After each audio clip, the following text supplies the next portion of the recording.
তো হ্যালো বন্ধুরা, good morning. সকাল সকাল দেখো সবজি, শাক, পাতা সব নিয়ে বসে পড়েছি। তো এখানে দেখো কুমড়ো কেটেছি, মিষ্টি কুমড়ো।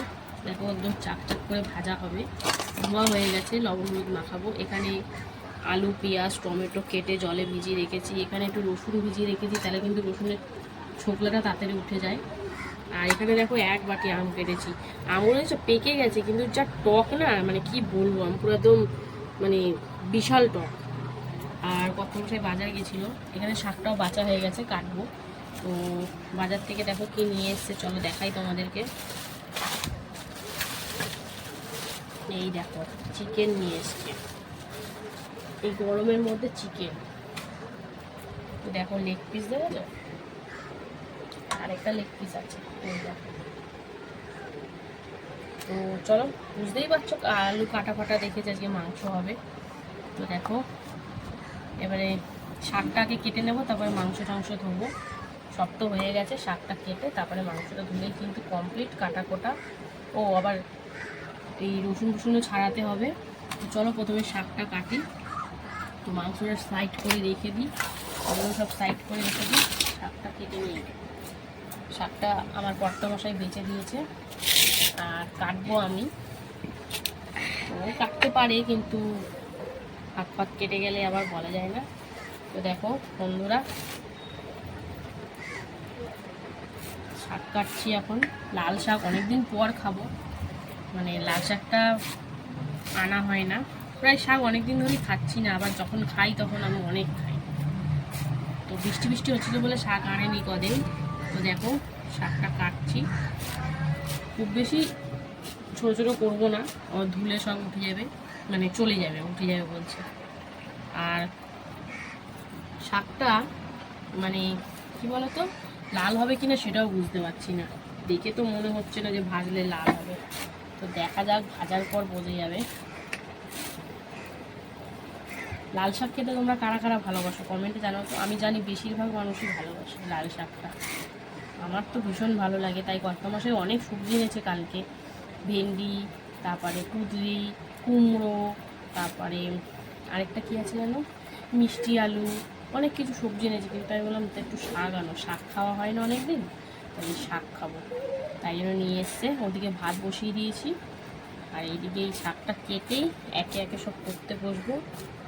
তো চলো দেখতে থাকো তোমরা। শাকটা আবার ধুয়ে কাটলে না আমি কাটতে পারি না, কেমন যেন স্লিপ স্লিপ লাগে, সেই জন্য কেটে তারপরে ধরি। তাই জন্য একটু বড় বড় কাটছি, ও খুন্তি দিয়ে রান্না করতে করতে নিমেষেই গলে যাবে সব। দেখো কথা বলতে বলতে একটু আঙুলটা উড়িয়ে দিচ্ছিলাম আমি। তো চলো বন্ধুরা, শাকটা কেটে নিই, তারপরে আবার চলে আসবো। বন্ধুরা দেখো কুমড়ো ভাজা চলছে, মিষ্টি কুমড়ো ভাজা চাক করে। তো এই কুমড়ো ভাজাটা অনেকদিন পর খাবো, এমনি খাই উচ্ছে কুমড়ো ভাজা, তারপরে কুচিয়ে ভাজা। তো চাক করে কিন্তু বেশ অনেকদিন পর খাওয়া হবে। তো কুমড়ো ভাজা চলছে এদিকে, আর এইদিকে মাংসের আলু ভাজা হয়ে গেছে লাল লাল করে, একদম ছোটো ছোটো আজকের আলুগুলো ছিল। তো যাই হোক, ওটাই দুফালি করে কেটে ভাজা হয়ে গেছে। আর এদিকে কুমড়ো ভাজা চলছে। তো চলো পরপর দেখাবো কি রান্না বান্না করি না করি, তোমাদের সাথে সব শেয়ার করবো। তো মিষ্টি কুমড়ো ভাজা খেতে কিন্তু দারুণ লাগে, এরকম চাক করে। তো চলো ভাজা হোক, তারপরে আবার আসছি। তো বন্ধুরা দেখো, কুমড়ো ভাজা পর আমের চাটনি বসিয়ে দিয়েছি। তো তোমরা বলতেই পারো যে এতগুলো আমের চাটনি আজকে, তো আমগুলো না কেমন পেকে পেকে যাচ্ছে, ওই জন্য চাটনি করে রেখে দিচ্ছি। চাটনি তো দুদিন ধরে খাওয়া যায়, তো যা খাওয়া হবে হবে, কালকে আবার খাওয়া হবে। তো দেখো এদিকে রান্না হচ্ছে, আর এদিকে আমি দেখো ছাতুর জল খাচ্ছি, মিষ্টি ছাতুর জল, ঝাল না, মানে পেঁয়াজ লঙ্কা দিয়ে লেবু দিয়ে না, এমনি চিনি আর নুন দিয়ে। তো চলো এটা এদিকে হোক, আমি ওদিকে ছাতুর জলটা খেয়ে নিই, তারপরে কি রান্না বান্না করি তোমাদের সাথে শেয়ার করব। তো দেখতে থাকো টক টক চাটনি। বন্ধুরা দেখো এখানে শাক ভাজা বসিয়ে দিয়েছি, শুকনো লঙ্কা রসুন ফোড়ন কালো দিয়ে ফোড়ন দিয়ে। তো শাকটা মনে হচ্ছে হালকা লাল হবে, খুব একটা লাল হবে না, তো দেখেই বোঝা যাচ্ছিলো সবজিই বেশি। তো লবণ হলুদ মিষ্টি সব দেওয়া হয়ে গেছে, এবার শুকনো শুকনো করে ভাজা করে নিলেই রেডি হয়ে যাবে। লাল শাক দিয়ে কিন্তু গরম গরম ভাত খেতে দুর্দান্ত লাগে। আর এদিকে দেখো বসিয়ে দিচ্ছি মাংসের জন্য পেঁয়াজ ভেজে নিচ্ছি, অল্প করেই তেল দিয়েছি, কারণ চিকেনের লাস্টে তেল থাকে, ওই আমাদের কেউ পছন্দ করে না, সেই জন্য অল্প করে তেল দিয়ে করছি। তো হালকা একটু তেল দিয়ে পেঁয়াজ সদ্য ভাজছি, তারপরে মাংসগুলো দেওয়া হবে। তো দেখতে থাকো মাংসটা কেমন হয় অবশ্যই দেখাবো তোমাদেরকে। আর শাকটা তো শুকিয়ে গেলেই নামিয়ে দেবো। চলো দেখতে থাকো মাংসটা কীভাবে রান্না করো, তো দেখতে থাকো। হ্যাঁ বন্ধুরা দেখো শাক ভাজাটা কিন্তু শুকিয়ে গেছে, এবার নামিয়ে নেবো। তো দেখো কেমন লাগছে শাক ভাজাটা, লাল শাক ভাজা। আর এখানে দেখো চিকেনটায় লবণ, হলুদ, টমেটো, কাঁচা লঙ্কা সব দিয়ে ভাজাভাজি চলছে, এখনও কোনো মশলা দিইনি। তো আদা রসুনটা একটু বেটে নেব, আর তারপরে যা যা মশলা দেবো তোমাদের সাথে সব কিছু শেয়ার করব। তো দেখতে থাকো, এটা একটু ভাজাভাজি চলুক, তারপরে আবার আসছি। তো বন্ধুরা দেখো তেল কিন্তু আমি দেখছিলে কত কম দিয়েছিলাম, দেখো কত তেল ছেড়েছে মাংস কষাতে গিয়ে। তো পেঁয়াজ দিয়ে তো দেখছিলে ভাজাভুজি চলছিল, হলুদ দিয়ে, কাঁচা লঙ্কা, টমেটো দিয়ে। এবার আদা রসুন কাঁচা লঙ্কা বাটা, চিকেন মশলা, জিরের গুঁড়ো, তারপরে কাশ্মীরি লঙ্কার গুঁড়ো সব দিয়ে কিন্তু সুন্দর করে কষা চলছে। দেখো গরম মশলাও দিয়ে দিয়েছি। কী পরিমাণে তেল ছাড়ছে দেখেছো, তাই আমি এই জন্যই তেলটা কম করে দিই। কষতে গিয়ে দেখেছো এক গাদা তেল ছেড়ে, যখন জলটা দেবো তখন দেখো ঝোলের ওপরে এক গাদা তেল আসে। তো দেখো সুন্দর করে কষাকষি চলছে, আরেকটু কষিয়ে নিয়ে তারপরে আলুগুলো দিয়ে আবার একটু কষাবো, তারপরে পরিমাণ মতন জল দিয়ে দেবো। আর কি মাংস রান্না করতে আর কি লাগে। তো তারাও দেখাই তোমাদের লেগ পিসগুলো, আজকে মোটামুটি লেগ পিসটা ভালোই আছে। তো দুটো লেগ পিস দিয়েছে, এই দেখো একটা লেগ পিস, ও কি লাগছে। তো চলো কষাকষি চলছে, তারপরে ওতে পরিমাণ মতন জল অ্যাড করে দেবো। তো চলো হোক এটা। বন্ধুরা দেখো আলু দিয়ে দিয়েছি।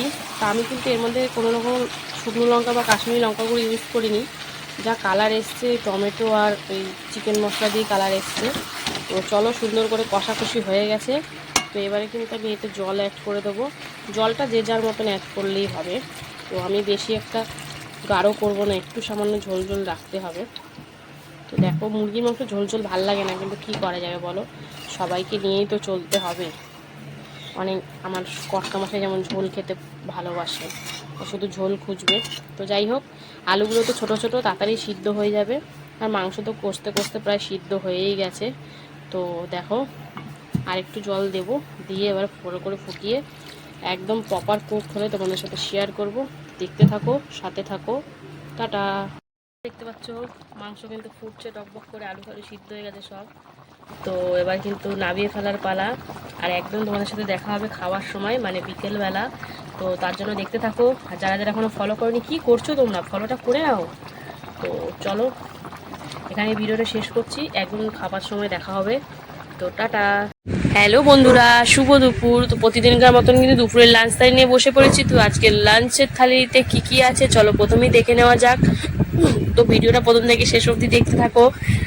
তো দেখো লাঞ্চ থালিটা সুন্দর করে সাজিয়ে নিয়েছি, রয়েছে গরম গরম ভাত, তারপরে রয়েছে লবণ, রয়েছে গন্ধরাজ লেবু, রয়েছে পেঁয়াজ, রয়েছে শসা, তারপরে ছিল চাকচাক করে কুমড়ো ভাজা, রয়েছে লাল শাক ভাজা, রয়েছে মাংস, আর শেষ পাতে রয়েছে কিন্তু আমের চাটনি। তো চলো বন্ধুরা খাওয়া দাওয়া শুরু করা যাক। কর্তামার সাথে একদম রেডি খাওয়ার জন্য। তো প্রথমে বাড়িটা সাইড করে দিয়ে প্রথমে তো শাক ভাজা দিয়ে খেতে হয়। তো কর্তামাশা কিন্তু শাক দিয়ে সুন্দর করে মেখে নিচ্ছে। লাল শাকটা অনেকদিন পর খেলাম, তো কাটা বাছা করার সময় ভাবছিলাম হয়তো লাল শাকটা বেশি লাল হবে না, তো দেখলাম না মোটামুটি ঠিকই আছে। দেখো ভাতটা কিন্তু হালকা লাল হয়েছে। তো এটা রসুন ফোড়ন, শুকনো লঙ্কা আর কালো জিরে দিয়ে ভাজা করেছি, হেভি লাগলো। অনেকদিন পর খেলে দেখবে হেভি লাগে খেতে। তো কাঁচা লঙ্কাও দিয়েছিলাম। তো কর্তামার সাথে লঙ্কা খায় না জানো, বেঁচে বেঁচে ফেলে দেয়। তো শাক ভাজা দিয়ে খাওয়া কমপ্লিট, এবারে কিন্তু খাচ্ছে দেখো কুমড়ো ভাজা দিয়ে। তো লোকটা খেতেও জানে, দেখো কুমড়ো ভাজাটা পুরো একদম গোবরের মতন চটকে নিল। মিষ্টি কুমড়ো চাকচাক করে ভাজা, বেশ ভালো লাগছিল খেতে। তো কর্তামশাই কিন্তু সুন্দর করে কুমড়ো ভাজা দিয়ে খাওয়া হয়ে গেছে। তো এবারে কিন্তু খাবে হচ্ছে চিকেন দিয়ে। তো চিকেনটা আলু দিয়ে পাতলা করে যে ঝোল করেছি, খুব বেশি গাঢ় করিনি, মানে মশলার পরিমাণটা কম দিয়েছি। তো বেশ ভালো লাগছিল খেতে। তো কর্তামশাই কিন্তু ঢেলে নিল চিকেনটা। তারপরে কিন্তু যেহেতু গন্ধরাজ লেবু আছে, সে লেবু দিয়ে ডলে ডলে খাবে। তো দেখো লেবুটা করে উফ হেভি লাগে গন্ধরাজ লেবু দিয়ে চিকেন খেতে। তো লবণটা একটু মাখিয়ে নিয়ে কর্তামশাই চপাচপ মুখে ভরে দিচ্ছে। আলুটা কিন্তু ভালো সিদ্ধ হয়েছে, ছোটো ছোটো আলু যেহেতু। তো ভালো লেগ পিসের মধ্যে একটা কামড় দিল, লেগ পিসের মধ্যে কামড় দিলে হেভি লাগছিল দেখতে, মানে খেতে। তো কর্তামশাই সুন্দর করে খাচ্ছে। তো আবার দেখো শশাও খাচ্ছে। তো ভালোই লাগছিলো, মাংস দিয়ে স্যালাডে শশা পেঁয়াজ থাকলে ভালোই লাগে খেতে। তো পেঁয়াজও রয়েছে এখানে, দেখো পেঁয়াজও কামড় দেবে।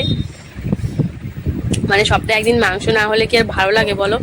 সপ্তাহে একদিন মাংস হলে বেশ ভালোই লাগে খেতে, পুরো সপ্তাহটার আমেজ একদম তৈরি হয়ে যায়। তো দেখো একটুখানি আলু, শসা, পেঁয়াজ, মাংস সব দিয়ে ভাবছি কোনটা দিয়ে নেবো কোনটা দিয়ে নেবো বুঝে পাচ্ছে না। দেখতে পাচ্ছ তো তোমরা, একবার এইটা একবার ওইটা এরকম করতে আছে। তো মাংস নিয়ে নিল, নিয়ে এবার কিন্তু মুখে পুড়ে নেওয়ার পালা। তো এইভাবেই খাওয়া দাওয়া আমাদের চলতে থাকছে। তো দেখো, তো কর্তামশাই সুস্থভাবে মাংসটা দিয়ে খাক, তারপরে আবার চলে আসবো। তো দেখো কর্তামশাই সুস্থভাবে খাওয়া হয়ে গেছে, এবারে কিন্তু আমের চাটনি খাওয়ার পালা শেষ পাতে। তো শেষ পাতে কিন্তু মুখটা একটু অন্য স্বাদ পাল্টাতে ভালোই লাগে খেতে। তো ভিডিওটা এখানেই শেষ করব। ভিডিওটা ভালো লাগলে অবশ্যই লাইক কমেন্ট শেয়ার করো, আর অবশ্যই পেজটা ফলো করে পাশে থেকো। তোমাদের সাপোর্ট কিন্তু একান্তই প্রয়োজন। দেখো আটিটাকে চুষে নিল। তো ভিডিওটা এখানেই শেষ করছি, টাটা।